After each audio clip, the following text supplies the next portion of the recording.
Story number 7. Anti-corruption illusionists. As explained previously in video testimonial 2, during his mandate as appointed temporary mayor of Zagreb, Josip Kregar engaged in several activities that were considered payback to the civil society activists that participated in bringing coalition government to power. However, mandate of Josip Kregar as a mayor of Zagreb, despite his expectations, was short-lived, which pushed him to another career, president and founder of Transparency International chapter in Croatia. In that time, during Kregar's mandate as a temporary mayor of Zagreb, and of course during the election campaign immediately after, there were several affairs that entered the public space. The articles from that time suggested that Josip Kregar, a long-lasting member of the executive board and head of PSDPartnerstvo, which was an association of citizens, granted a credit to himself in very favorable conditions at the time. The size of credit was valued to approximately 100,000 Deutschmarks, or in today's currency, it could be about approximately 50,000 euros. At the beginning, Josip Kregar denied such activity to happen, but after more and more documents were revealed by the journalists, he admitted it and apologized for it.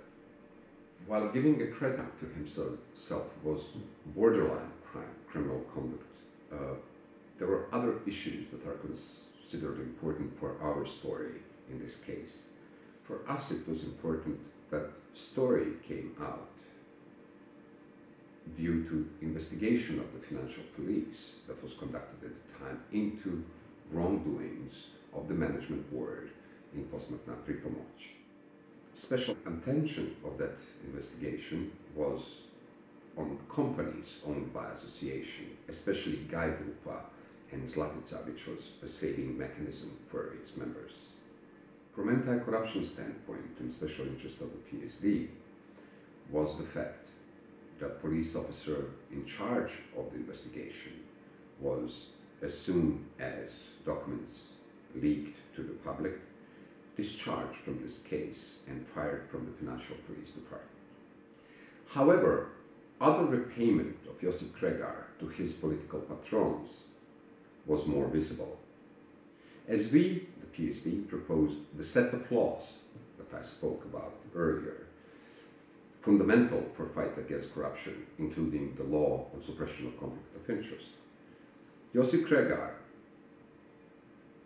Croatian Helsinki Committee, Croatian Law Center, and the crew decided to engage in designing the very same package of the laws.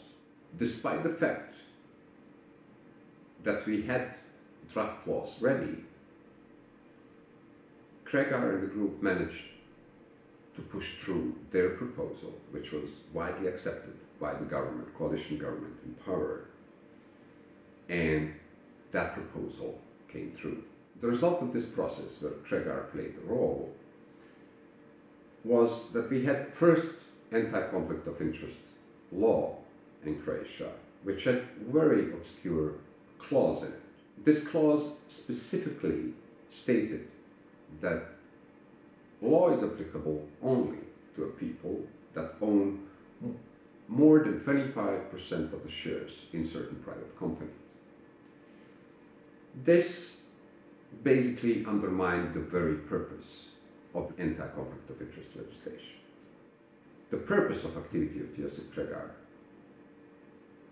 and the captured civil society was to prevent the potential damage that could derive from the anti-conflict of interest legislation on coalition government. The fact that Zlatko Tomčić, the key member of the coalition that formed the government and president of the Croatian parliament, had just little less than 25% of shares in his company that did business with the public sector, was worrisome for the political actors at the time. Their main worry was that that fact, and the fact that it is forbidden by the new conflict of interest legislation could be used in the elections to come in late 2003.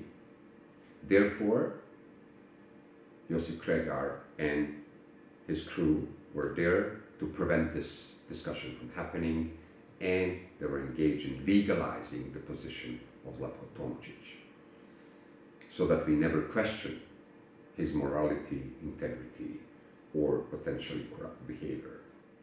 And that was repayment of Yossi Kregar to his political patrons. That specific situation I consider as a moment where the illusionists of the fight against corruption took over and created new doctrine of continuous reforms that brought no result, nor have ever addressed any significant corruption issue in this society. This doctrine and this process will cost us all a lot, and it is present even today. As some of you already know, we are in this last effort to change the way we think and act against corruption. And here is what I want you to do. Subscribe to our YouTube channel. Follow our Facebook, Twitter, and Instagram accounts. And every day, take 10 minutes of your life. Watch the video, share it, and ask your friends to share it further. If we succeed in this, they cannot stop it.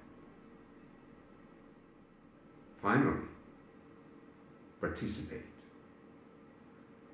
For each video, I want you to become a juror and adjudicate and give your opinion on what you believe is the truth and what you believe is right and wrong done by different actors. If you want to save others in this fight, donate to the account on the screen under the title Save the Fight. That's all what I want from you. Everything else will be done by me and only me. Thank you very much.